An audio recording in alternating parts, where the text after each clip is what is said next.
오늘 수요 저녁에는 우리 안에서 행하시는 하나님 이와 같은 제목으로 말씀을 나누겠습니다. 무엇보다 오늘 말씀을 통해서 우리 안에서 함께 하시고 행하시는 하나님에 대해 깨닫기를 바라며 하나님의 도우심과 능력을 받아서 구원의 길을 능히 걸어갈 수 있음을 깨닫는 시간이 되기를 바라겠습니다. 또한 어떻게 살아가는 게 구원을 이루며 사는 삶인지 함께 나눠볼 수 있기를 소망합니다. 한 절씩 읽어가면서 오늘 말씀을 나눠보겠습니다. 먼저 12절의 말씀을 다 같이 읽어보겠습니다. 그러므로 나의 사랑하는 자들아, 너희가 나 있을 때뿐 아니라 더욱 지금 나 없을 때에도 항상 복종하여 두렵고 떨림으로 너희 구원을 이루라. 바울은 옥중에서 빌립보 성도들을 향하여 이와 같은 서신을 쓰면서 성도님들을 매우 친근하게 부르고 있습니다. 나의 사랑하는 자들아. 이렇게 친근하게 부르는 걸 볼 때 다음으로 나올 바울의 권면이 사랑하는 마음으로 나오는 권면이라는 것을 우리가 예상할 수 있게 됩니다. 그래서 다음에 나오는 권면이 무엇인지 보니까 바울은 다음과 같이 말씀하고 있습니다. 너희가 나 있을 때뿐 아니라 더욱 지금 나 없을 때에도 항상 복종하여 두렵고 떨림으로 너희 구원을 이루라. 어떤 견문을 하고 있는지 보니까 한마디로 너희 구원을 이루라 이렇게 말씀하고 있습니다. 즉 구원의 완성을 위하여 신앙적으로 정진하라 이런 권면을 하고 있습니다. 그런데 여기서 구원을 이루라라고 하는 말은 개인적으로 이루어야 될 구원뿐만 아니라 교회 공동체의 전체적인 구원도 의미한다고 할 수 있겠습니다. 다시 말해서 구원의 완성을 이루라고 할 때는 성도 각자가 개인의 구원의 완성을 이루어 가라라는 개인의 구원도 의미하겠지만은 한편으로는 구원을 이루라 이 말씀 앞에서 계속적으로 교회 공동체의 일치와 연합과 또 이런 구원을 강조했었기 때문에 전체 맥락을 고려해 볼 때에 이 구원은 교회 공동체의 안녕과 구원을 도모해 가라는 말씀으로도 이해할 수 있을 것입니다. 그러므로 여러분 본절의 권면처럼 우리 역시도 구원을 이뤄갈 수 있기를 진심으로 소망합니다. 개인의 구원과 신앙을 위해서 또한 교회 공동체의 더욱 온전한 모습과 또 구원을 위해서 항상 마음을 쓰고 신앙적인 노력을 기울일 수 있기를 진심으로 바라겠습니다. 그렇다면 사도 바울이 빌립보 성도들에게 다음처럼 구원을 이루라 이렇게 권면을 했던 상황은 어떤 상황이었을까? 그리고 너희 구원을 이와 같이 이루라 라고 했던 이유는 무엇일까? 그 이유는 우리가 12절에서 추측을 해볼 수가 있는데 성도들이 바울과 함께 있었을 때는 대체로 신앙생활을 잘 감당하고 믿음의 길을 잘 걸었으나 바울과 함께 살지 않고 함께하지 않고 떨어져 있는 상황 속에서는 신앙생활이 퇴보하는 모습을 보였기 때문입니다. 그렇기 때문에 나 없을 때에도 구원을 이루라 이렇게 말씀을 하면서 나 없는 동안이라고 해이해지지 말고 나태해지지 말고 정신을 차리고 믿음의 길을 잘 걸어라 이와 같이 권면하고 있는 것입니다. 신앙적으로 지도해주고 깨우쳐주는 바울 사도가 없을 때에 당시 빌립보 성도들 사이에 믿음의 진보가 아닌 퇴보가 있었다는 걸 가늠해 볼 수 있는 대목인데 이 같은 경우를 우리가 이제 살펴보게 되면서 오늘날에 우리도 공감이 되는 부분이 있습니다. 대개의 경우 누군가 신앙적으로 도움을 주고 지도해 주는 이가 있을 때는 신앙의 삶을 잘 걷는 것 같지만 신앙적으로 지도해 주는 이가 없을 때에는 빌립보 성도들의 예를 보는 것처럼 해이해지고 나태해지는 그런 모습을 우리의 삶에도 볼 수 있다라는 것입니다. 예전에 그 개척교회 담임 목사님들과 소소하게 대화를 나눴던 적이 있는데 이분들께서 나름의 그 개척교회 담임자로서의 삶을 살면서 고충을 느끼는 것들을 꺼내놓으신 적이 있었습니다. 재정도 없고 또 왔던 사람도 쉽게 정착이 안 되며 여러 이런 많은 고민들을 내놓으셨습니다. 저 역시 그 모든 것들을 들으면서 쉽게 공감할 수 있었습니다. 그런데 그 여러 고민들 중에 또 마음에 와닿았던 고민이 하나가 있었는데 그건 뭐냐면 담임자로 살다 보니까 자기를 정작 지도해주는 사람이 없다는 것이었습니다. 다시 말해서 성도도 없을 때가 많고 혼자 예배 드릴 때도 많고 성도든 누구든 아무도 자기에게 뭐라고 할 사람이 없는 상황이다 보니까 계속 해이해지고 점점 게을러진다라는 것이었습니다. 그런 상황에서 자기를 채찍질하지 않으면 누가 시키지도 않기 때문에 출근을 따로 하지 않아도 되고 잠을 아무리 늦게 자도 뭐라고 할 사람도 없고 그런 상황이기 때문에 계속적으로 자신을 채찍질해야만 그 목회를 감당할 수 있다는 게 어렵다라고 말씀했던 것입니다. 기도하고 전도를 해도 되지만 열심히 공부를 해야지만 그렇다고 그것을 감당하지 않는다고 해서 뭐라고 할 사람이 아무도 없다라는 것입니다. 그러니 자꾸 신앙적으로 나태해진다라고 하는 고민을 그 개척교회 담임자들, 목사님들로부터 들었던 적이 있었고 그 말에 공감을 했던 적이 있습니다. 여러분, 이처럼 우리 삶에서 쉽게 경험할 수 있는 것처럼 또 빌립보 교회 상황에서 우리가 경험하고 또 볼 수 있는 것처럼 지도해 주는 이가 없을 때 또는 나태해지기 쉬운 여러 상황 속에서는 우리가 하나님을 끝까지 바라보지 못하고 신앙적인 퇴보를 할 때가 있다라는 것입니다. 사람으로서 참 연약한 부분입니다. 그러나 여러분, 우리는 바울이 나 없을 때에도 두렵고 떨림으로 너희 구원을 이루라 이 권면을 한 것을 기억하면서 혹 나를 지도해 주는 이 없을 때, 또 신앙적으로 나태해지기 아주 쉬울 때, 그런 때에도 하나님 앞에서 두렵고 떨림으로 서서 구원을 이뤄나가는 우리 모두가 될 수 있기를 바라겠습니다. 누가 보든 보지 않든 나의 삶은 하나님 앞에 있음을 두렵고 떨림으로 의식하면서 하나님 앞에 믿음의 삶을 살아가겠노라 결단하는 우리 모두가 될 수 있기를 바라겠습니다. 하나님을 두려워하고 경외하는 마음으로 그분 앞에서 믿음의 경주를 잘 해나가시는 우리 영일의 모든 성도님들 되시길 주님의 이름으로 축복합니다. 다음 13절의 말씀을 함께 또 읽어보겠습니다. 너희 안에서 행하시는 이는 하나님이시니 자기의 기쁘신 뜻을 위하여 너희에게 소원을 두고 행하게 하시나니. 이 말씀을 보면 우리가 믿는 하나님이 어떤 분인지 알려주는 말씀이 나옵니다. 하나님이 어떤 분이라고 하냐면 상반절에 너희 안에서 행하시는 이는 하나님이시니 라고 해서 하나님은 우리 안에 계신 분, 또 우리 안에서 행하시는 분이라고 알려주고 있습니다. 여러분, 우리 하나님은 우리 안에 살아계시고 또 우리 안에서 행하시고 일하시는 분인 것을 믿으시기를 주님의 이름으로 축복합니다. 그런데 앞서 구원을 이루라 이 말씀 다음으로 이 말씀이 기록된 이유가 있습니다. 그 이유는 구원을 이뤄감에 있어서 개인적인 구원이든 교회 공동체의 구원이든 우리가 구원을 완성시키는 일에 있어서 우리 안에서 함께 하시고 우리 안에서 도우시는 하나님으로서 그 하나님의 능력으로서 구원을 이룰 수 있다는 것을 알려주기 위함입니다. 다시 말해 구원을 이룸에 있어서 나 홀로 고민하고 나 홀로 씨름하고 나 홀로 감당하라고 내버려 두시는 게 아니라 하나님이 우리 안에 함께 하심으로 말미암아 주의 뜻을 감당하고 사명을 감당할 수 있도록 도우신다는 것을 알려주시고자 구원을 이루라 이 말씀 다음으로 우리 안에서 함께 하시는 하나님에 대해서 이와 같이 기록된 것입니다. 사실 신자가 하나님의 뜻을 위해 살아간다는 건 쉽지 않은 일입니다. 왜냐하면 우리의 본성을 거슬러 사는 것이기 때문입니다. 우리는 이기적이고 때로는 거짓되지만 그것들을 다 뛰어넘고 감당해야 되는 일이 바로 하나님의 뜻이며 하나님의 사명입니다. 그렇기 때문에 우리는 하나님의 뜻을 쫓아가다가 실패하기도 하고 넘어지기도 하고 역부족으로 느껴지기도 하면서 우리가 과연 하나님의 뜻을 따라 살 수 있을까 고민하게 되고 중압감을 느끼기도 합니다. 그러나 방금 나눈 13절의 말씀은 우리 믿는 사람 모두에게 큰 힘과 위로가 되는 말씀이 됩니다. 왜냐하면 하나님은 우리와 함께 하시고 주의 그 기쁘신 뜻을 따라 살 수 있도록 우리에게 도우신다. 우리에게 능력을 감당하게 도우신다라는 말씀이기 때문입니다. 하나님께서는 우리에게 선한 갈망과 자원하는 마음과 또 그 뜻과 구원과 사명을 위해서 우리에게 능력을 베풀어 주실 줄 믿습니다.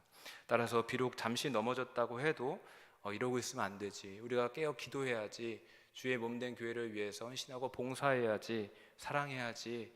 용서해야지. 이런 마음과 갈망들을 우리에게 허락해 주시는 것입니다. 여러분, 하나님은 우리를 결코 내버려 두지 않음을 믿으시기를 주님의 이름으로 축복합니다. 너 알아서 하나님의 나라까지 와라 라고 말씀하지 않습니다. 하나님의 자녀로 거듭나게 해줬으니까 이제는 앞으로 네 알아서 다 해라 라고 하지 않으십니다. 성령으로 우리 속에 우리와 함께 하시면서 우리로 하여금 주를 따를 수 있도록 우리를 도와주시는 줄 믿습니다. 그렇다면 이제 우리는 어떻게 해야 되겠습니까? 우리 안에서 역사하시는 하나님을 붙들고 하나님만을 의지해야 될 줄로 믿습니다. 우리 안에서 함께 하시고 우리 안에서 일하시는 그 하나님을 붙들고 우리의 믿음의 경주를 잘 감당해야 될 줄 믿습니다. 그리고 다음 14절의 말씀을 보시면은 구원의 길을 걸어가는 성도들이 구체적으로 하나님의 뜻을 어떻게 지키며 살아야 되는지 이에 대한 말씀이 나오는데 14절을 또 같이 읽어보겠습니다. 모든 일을 원망과 시비가 없이 하라. 하나님의 뜻대로 사는 백성으로서 원망과 시비를 없이 하라고 합니다. 원망과 시비, 다툼을 피하라고 말씀하고 있습니다. 불만스러운 마음을 갖고 수군거리는 것, 또 다툼을 일으키고자 시비를 거는 것, 이 모든 것들을 피하라고 말씀합니다. 그렇다면 왜 원망과 시비를 없이 해야 될까? 아마도 원망과 다툼과 시비는 개인적인 구원을 위해서나 교회 전체적인 면에서나 어느 모로나 구원의 삶을 이루는 데 있어서 큰 죄가 되고 방해가 되기 때문입니다. 즉 다시 말해 개인의 영혼과 교회 공동체를 파괴하는 큰 죄가 되기 때문에 다음과 같이 원망과 시비를 버릴 것을 말씀하고 있는 것입니다. 그러나 사실 원망과 시비 이런 것들은 우리들이 보기에는 큰 죄가 아닌 것처럼 느껴집니다. 상대적으로 예를 들어서 우상 숭배나 음란 이런 큰 죄악에 비해서 작은 죄 이렇게 느껴지기도 합니다. 그래서 우상 숭배를 저지르거나 음란, 간음 같은 죄를 저지르면 내가 끔찍한 죄를 저질렀다라고 생각하는 반면에 원망하고 다툼하고 또 시비를 걸고 이런 것들은 생각보다 가볍게 여기곤 합니다. 그럴 수 있다 이렇게 여기는 것입니다. 그러나 오늘 성경은 그렇지 않다라고 말씀하고 있습니다. 개인적이든 교회적이든 구원을 완성하는 데 있어서 큰 위협이 되기 때문에 원망과 시비 이런 것들을 버릴 것을 명하고 있는 것입니다. 그래서 가령 예를 들면 이스라엘 백성들을 멸망케 한 대표적인 죄악들을 나열한 고린도전서 10장에 보면은 이스라엘을 멸망케 한 죄로서 우상 숭배와 음란뿐 아니라 원망의 죄에 대해서 지적하고 있습니다. 고린도전서 10장 10절을 다 같이 한번 읽어보겠습니다. 그들 가운데 어떤 사람들이 원망하다가 멸망시키는 자에게 멸망하였나니 너희는 그들과 같이 원망하지 말라.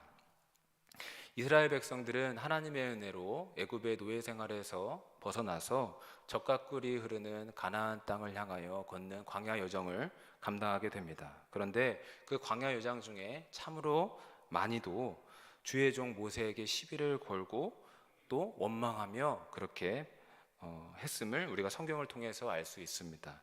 그들은 힘들고 어려울 때마다 하나님과 주의 종 모세를 향하여 원망하고 시비를 걸었습니다. 목이 말라 죽겠는데 하나님은 대체 뭘 하시는 것이냐? 다른 나라의 칼에 다른 나라 사람들의 칼과 창에 죽게 만드시려고 여기 광야까지 우리를 인도하신 것이냐 등등 하나님의 돌보심과 구원과 감사거리들은 다 까맣게 잊은 채 계속 원망하고 또 주의 종에게 시비를 걸고 다툼뿐이었습니다. 그런데 성경을 보면 하나님께서는 그들의 원망을 다 보고 들으셨다고 기록하고 있습니다. 그리고 그 원망에 대해서 두고 보지 않으시고 심판하셨다라고 기록하고 있습니다. 여러분 원망은 두렵고 큰 죄라는 걸 기억할 수 있기를 바라겠습니다. 민수기 14장 27절의 말씀을 한번 또 읽어보겠습니다. 나를 원망하는 이 악한 회중에게 내가 어느 때까지 참으랴? 이스라엘 자손이 나를 향하여 원망하는 바 그 원망하는 말을 내가 들었노라. 하나님께서 도저히 그들의 원망을 두고 보실 수 없다고 말씀하십니다. 어느 때까지 참겠느냐? 도저히 참을 수 없다라고 말씀하고 계십니다. 사실 하나님은 이스라엘 백성들에게 원망을 들을 만한 일을 하신 적이 단 한 번도 결코 없으십니다. 하나님이 도대체 뭘 잘못했겠습니까? 하나님은 이스라엘 백성들에게 잘못한 게 전혀 단 한순간도 없으십니다. 오히려 애굽의 바로 왕의 압제에서 이스라엘 백성들을 구해주셨고 광야 여정 중에서도 구름 기둥 불 기둥으로 항상 도와주셨을 뿐입니다. 그런데도 불구하고 이스라엘 백성들은 당장 눈앞에 힘든 일을 겪을 때마다 하나님께 원망하고 주의 종 모세에게 시비를 걸었던 것입니다. 그러자 하나님께서는 목이 곧고 이 은혜를 모르는 백성들에게 심판을 내리기로 하셨던 것입니다. 그리고 그들이 했던 원망 그대로 광야에서 차라리 죽는 게 나았겠다라고 했던 그 말 그대로 받으셔가지고 광야에서 시체가 되게 하셨습니다.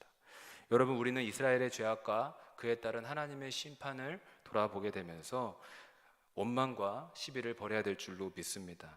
원망과 시비 다툼은 결코 가벼운 죄가 아닙니다. 내 영혼의 구원을 이룸에 있어서 큰 죄가 됩니다. 또 뿐만 아니라 하나님의 교회 공동체를 파괴하는 큰 독이 됩니다. 여러분, 하나님의 교회와 내 영혼의 구원을 이룸에 있어서 큰 방해가 되는 이 원망과 시비를 우리가 버릴 수 있기를 주님의 이름으로 축복합니다. 우리는 참 연약하여서 때로는 이런 죄에 넘어질 때가 참 많이 또 혹은 간혹 있지만은 우리가 그런 순간이 있다면 또 혹은 앞으로 그런 순간에 넘어진다면 반드시 빨리빨리 돌이킬 수 있어야 되겠습니다. 원망과 시비, 다툼 이런 죄에 걸려 넘어지지 않도록 경계하고 만약 그렇게 넘어졌다면 빨리 감사와 찬송으로 우리가 나아갈 수 있도록 우리가 주의하고 경계해야 될 줄로 믿습니다. 그리고 이어 다음 15절을 보시면 우리가 원망거리, 시비거리를 버려야 될 이유가 또 나오게 되는데 그 이유는 이 세상 가운데 흠없는 하나님의 자녀로 서기 위함이며 또한 어두운 세상 가운데 빛의 자녀로서 빛의 사명을 감당하기 위함이라고 기록하고 있습니다. 15절을 함께 읽어보겠습니다. 이는 너희가 흠이 없고 순전하여 어그러지고 거스르는 세대 가운데서 하나님의 흠없는 자녀로 세상에서 그들 가운데 빛들로 나타내며. 왜 우리가 원망과 시비를 그쳐야 되겠습니까? 그 이유는 순전하고 흠이 없는 하나님의 자녀로 서기 위함이며 어그러지고 거스르는 이 세대 가운데에서 빛 같은 존재로 서기 위함입니다. 여러분, 만일 우리가 개인의 삶과 교회 공동체 속에서 원망과 시비로 가득한다면 이 세상 속에서 빛의 사명을 감당할 수 없을 것입니다. 결코 이 땅에서 주님의 뜻을 이루지 못하고 빛을 전할 수 없을 것입니다. 15절에 보시듯이 이 세상은 어그러지고 거스르는 세상입니다. 즉 하나님의 뜻과는 어그러져 있고 하나님의 뜻을 거스르고 있는 세상입니다. 달리 말하면 어둠과 흑암의 세상입니다. 그런데 만일 이와 같은 세상 속에서 우리가 그들과 조금도 다를 바 없는 그들의 방식처럼 그들의 방식대로 원망하고 서로 싸우고 시비 걸고 그렇게 살아간다면 우리는 그들 가운데 빛의 자녀로서의 사명을 감당할 수 없을 것입니다. 하나님께서는 우리를 부르시기로는 하나님의 아름다운 덕과 빛을 선전하는 자로 부르셨습니다.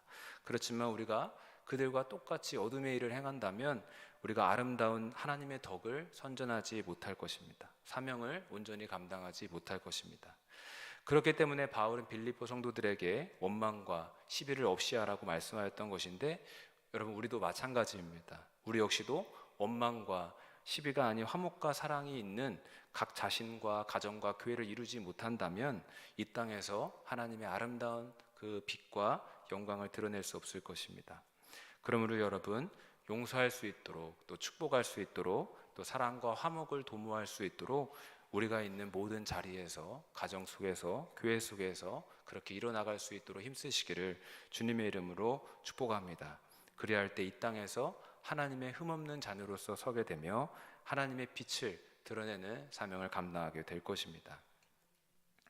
그리고 뿐만 아니라 이렇게 사랑과 화목이 있는 공동체를 만들어 갈 때 16절에 나오는 대로 생명의 말씀을 밝히는 사명 역시 잘 감당하게 될 것입니다.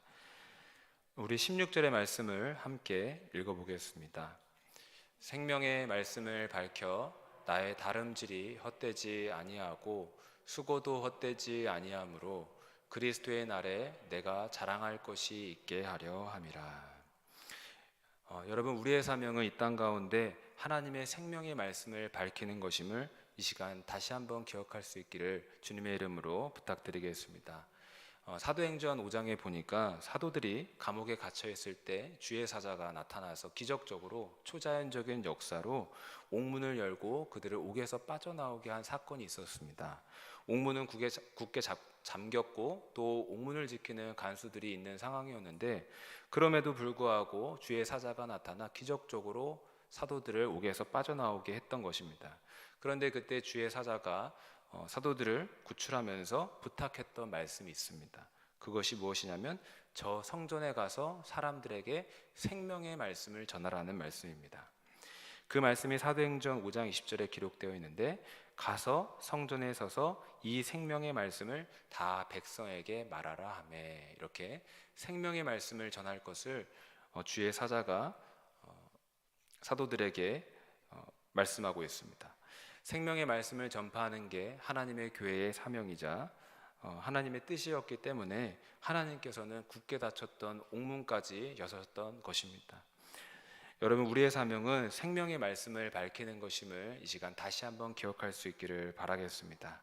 그리고 생명을 다해 생명의 말씀을 전할 수 있는 우리 모두가 되기를 바라겠습니다. 얼마 전에 89세의 나이로 생을 달리한 우리나라 석학이라고 하는 이어룡 교수의 짤막한 글을 본 적이 있습니다. 이어룡 교수가 어떻게 예수님을 믿게 되었는지에 관한 내용이 잠시 기록이 되었는데, 먼저 세상을 떠났던 맏딸이 생전에 아빠 이어룡 교수에게 아빠가 예수님을 꼭 믿었으면 좋겠습니다 라고 전도를 했답니다. 생명의 말씀을 전해준 것입니다. 그 말에 이어룡 교수가 무신론자로 살았기 때문에 거절할 수도 있었겠지만 믿어볼 만하겠다라고 했답니다. 왜냐하면은 늘 이 딸에 대한 미안함을 갖고 있었는데, 미국에서 살 때 가장 힘들고 어려울 때, 눈물 짓고 힘든 삶을 살고 있을 때 자기는 그 손을 한 번도 잡아주지 못했는데, 자기를 대신해서, 아빠인 자기를 대신해서 딸을 도와줬던 분이 바로 하나님이시니까 하나님의 은혜를 우리 딸이 받았고, 나를 대신해서 하나님 아버지가 되어주셨으니까 그 은혜를 갖겠다 해서 이렇게 예수님을 믿기로 했다고 합니다. 또한 딸이 굉장히 쿨한 성격으로서 힘들어도 아빠한테 부탁 한번 해본 적이 없는 딸이었는데, 그 딸이 아빠에게 예수님을 꼭 믿었으면 좋겠다고 부탁하니까 이어룡 교수가 믿어볼 만하겠다, 믿어야 되겠다라고 하면서 믿기로 했다고 합니다. 기사를 통해서 이어룡 교수가 얼마 전에 생을 달리했다고 이렇게 알게 됐는데, 그는 이 세상에서 우리의 육신은 흙으로 돌아갔겠지만 분명히 생명의 말씀을 받았기 때문에 하늘나라에 우리 예수님과 함께 있게 될 줄로 믿습니다. 여러분, 우리는 영혼들을 구원하기 위해서 생명의 말씀을 전하는 사람이 되어야 되겠습니다. 어둠 속에 헤매는 이들에게 생명의 말씀을 밝혀서 그 불빛을 보게 하고 또 하나님 안에서 소망을 얻게 하는 우리 모두가 되어야 될 줄로 믿습니다. 영혼을 살리기 위해서 생명의 말씀을 전하시는 우리 영일의 모든 성도님들 되시길 주님의 이름으로 축복합니다. 그리고 16절을 다시 보시면 사도 바울이 빌립보 성도들에게 원망과 시비가 없는 훌륭한 교회가 되어달라고, 훌륭한 성도가 되어달라고, 또 빛의 사명을 감당하며 생명의 말씀을 전하는 훌륭한 성도 교회가 되어달라고 권면 부탁하는 이유를 또 말씀하고 있는 부분이 있습니다. 16절을 보니까 나의 다름질이 헛되지 아니하고 수고도 헛되지 아니하므로 그리스도의 날에 내가 자랑할 것이 있게 하려 함이라 라고 하면서 권면의 그 이유를 말씀하고 있습니다. 이게 무슨 말인가? 쉽게 말하면 당신들이 믿음으로 잘 살 때에 나 바울이 보람을 느끼고 예수 그리스도의 날 주님을 배울 때 자랑거리가 있을 것입니다, 이렇게 말하는 것입니다. 그러니까 바울은 빌립보 성도들이 믿음으로 잘 세워지는 것이 분명한 소원이었는데, 성도들이 믿음의 삶을 잘 살게 되고 그리스도의 사람으로 변화될 때에 바울의 입장에서는 내가 그동안 성도들을 위해서 수고한 것이 헛되지 않았구나, 내가 저들을 위해서 말씀을 전하고 신앙적으로 양육하고 지도했던 것이 참 보람이 있구나, 또 저 성도들을 그리스도의 사람으로 만들었으니 내가 주님 볼 때에, 주님의 날 주님을 뵐 때에 떳떳하게 자랑할 만한 것이 있겠구나라는 말씀인 것입니다. 여러분, 목회자 또는 사역자들이 그리스도의 날 주님을 배울 날에 면류관과 상급을 얻을 근거가 무엇이겠습니까? 무엇 때문에 면류관과 상급을 얻겠습니까? 재물이 많다고 주님으로부터 칭찬을 받는 것도 아니겠습니다. 외모가 뛰어나다고 주님께 칭찬을 받는 것도 아니겠습니다. 사도 바울이 고백했듯이 자기가 섬기고 양육했던 성도들이 믿음으로 굳게 서서 주님의 참된 제자가 되고 그리스도의 사람으로서 세워진 것으로 인해서 주님께 칭찬과 상급과 면류관을 받는 것입니다. 그렇기 때문에 사도 바울은 데살로니가전서 2장 19절에도 우리의 소망이나 기쁨이나 자랑의 면류관이 무엇이냐? 그가 강림하실 때 우리 주 예수님 앞에 너희가 아니냐라고 데살로니가전서 2장 19절에서 말씀을 하면서 믿음으로 세워진 너희 성도 한 사람 한 사람이 곧 내게 소망이고 기쁨이고 자랑이라고 말씀하였습니다. 너희 구원받은 성도 한 사람 한 사람 때문에 내가 주님 앞에 자랑할 것이 있고 면류관을 얻을 것이고 상급을 받게 될 것이다 라고 말씀했던 것입니다. 그런데 여러분, 여기서 우리가 한 가지 기억할 게 있습니다. 그건 목사 또는 사역자만이 그리스도의 날에 면류관을 받는 게 아니란 말씀인 것입니다. 무슨 말이냐면 우리 모두가 단 한 사람도 빠짐없이 그리스도의 날을 맞이하게 될 것이고 그날에 행한 대로 상급과 면류관을 받게 될 것이라는 말씀입니다. 그렇다면 그날 우리가 주님 앞에 무엇으로 자랑하며 무엇 때문에 상급과 면류관을 얻겠습니까? 우리 역시도 우리가 구원의 길로 인도한 한 영혼 한 영혼 때문에 주님으로부터 상급과 면류관을 얻게 될 것입니다. 목회자에게는 말씀으로 잘 양육받은 그 성도 한 사람 한 사람이 상급이듯이 마찬가지로 우리에게도 우리가 생명의 말씀을 전해주고 또 구원의 길로 인도한 그 한 사람 한 사람 때문에 우리 역시도 상급과 면류관을 얻게 될 것입니다. 따라서 우리 모두는 그리스도의 날을 준비하고 맞이하는 자로서 그날에 영광스러운 상급과 면류관을 받도록 우리가 영혼 구령에 힘써야 될 줄로 믿습니다. 그러므로 여러분, 우리가 영혼 구령을 위해서 기도할 수 있기를 바라겠습니다. 영혼 구원하는 성도와 우리 영일교회가 될 수 있도록 생명의 말씀을 능력 있게 전하고 밝히는 우리 모두가 될 수 있도록 기도할 수 있기를 바라겠습니다. 또 뿐만 아니라 어느 모양으로든 우리가 전도하고 영혼 구령하는 일에 동참할 수 있도록 또 맡은 자리에서 헌신하고 봉사할 수 있기를 바라겠습니다. 그래야 할 때에 우리 주님 배울 날에 반드시 영광스러운 면류관과 또 상급의 주인공이 될 줄 믿습니다. 그리고 이어 17절을 다 같이 읽어보겠습니다. 만일 너희 믿음의 재물과 섬김 위에 내가 나를 전제로 드릴지라도 나는 기뻐하고 너희 무리와 함께 기뻐하리니. 여기 보시면 사도 바울이 자신의 삶을 전제로 말씀하는 부분이 나옵니다. 나를 전제로 드릴지라도 라고 합니다.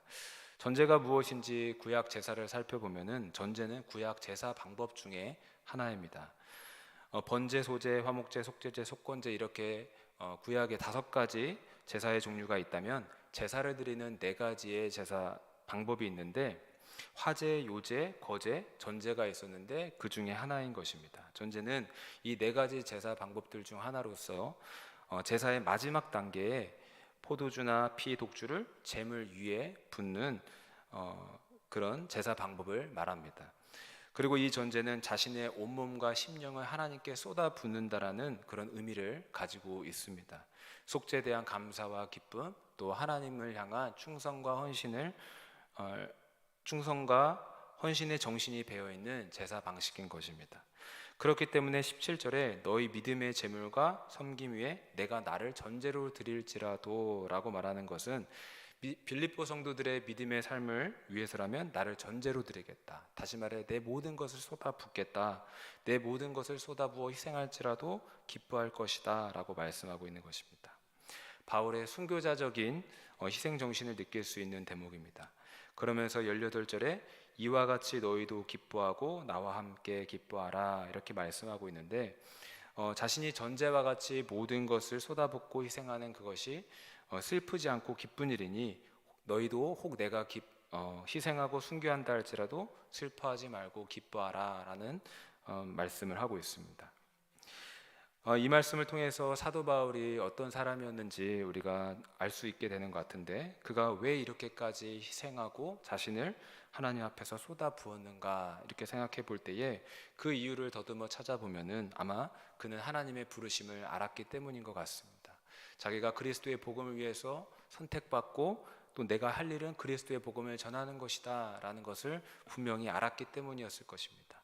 또한 뿐만 아니라 영혼들을 향한 사랑이 있었기 때문이며, 또 오늘 앞서 봤던 말씀에서처럼 그리스도의 날에 면류관과 영광을 받기 위해서 이렇게 하나님 앞에 자신을 전제와 같이 부어 던졌을 것입니다.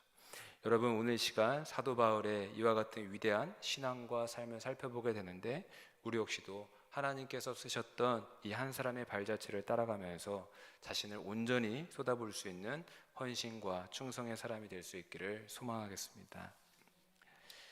말씀을 정리합니다. 오늘 말씀을 보면 사도 바울은 빌립보 성도들에게 구원을 이루는 삶을 살라고 말씀하고 있습니다. 이 말씀은 이미 하나님의 자녀로 구원받은 성도들이지만 그럼에도 불구하고 아직은 하나님의 나라를 향해 나아가는 자로서 그날에 이르기까지 구원에 합당한 삶, 믿음의 삶을 살라는 말씀으로 이해할 수 있을 것 같습니다.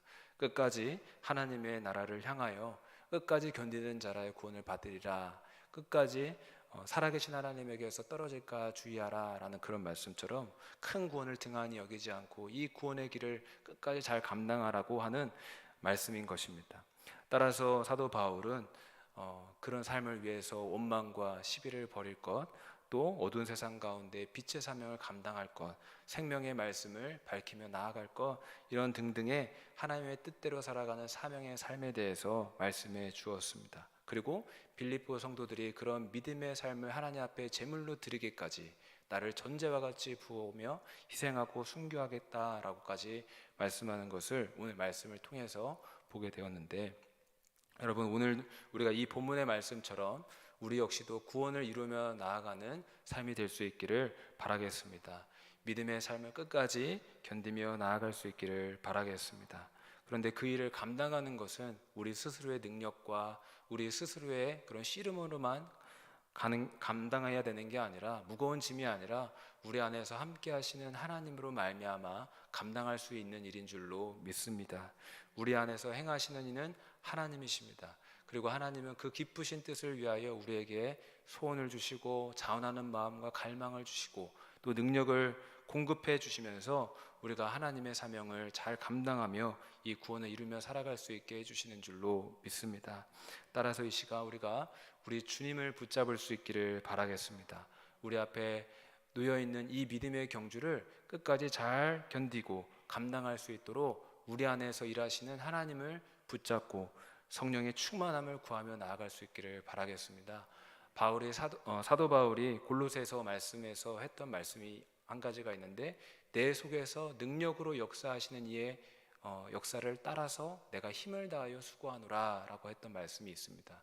사도 바울은 골로새서 말씀 속에서도 내 속에서 능력으로 역사하신다, 하나님이 내 안에서 일하신다 라고 말씀하면서 나는 그분을 따라간다, 그분을 의지한다, 그분을 따라 수고한다 라고 고백하는 것이 있습니다.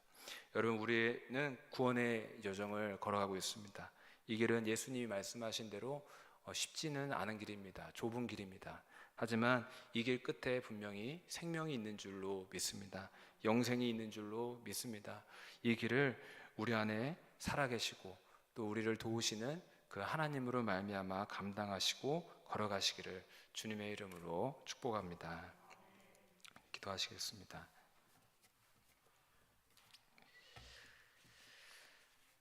살아계신 하나님, 감사합니다. 우리를 주의 자녀로 거듭나게 하시고 성령으로 우리와 늘 동행하시며 우리를 붙들어 주시고 세상 끝날까지 이 구원을 잘 이루며 감당하며 나아갈 수 있게 하여 주시니 감사합니다. 항상 우리가 주의 뜻을 붙잡고 살아갈 수 있게 하여 주시옵소서. 주님의 뜻을 이루며 살 수 있게 하여 주시옵소서. 우리 안에 계시는 주님을 바라보며 나아갈 수 있도록 도와주시옵소서. 우리에게 힘 주시고 우리에게 능력을 공급하시는 줄 믿고 감사를 드리며 살아계신 예수님의 이름으로 기도하옵나이다. 아멘.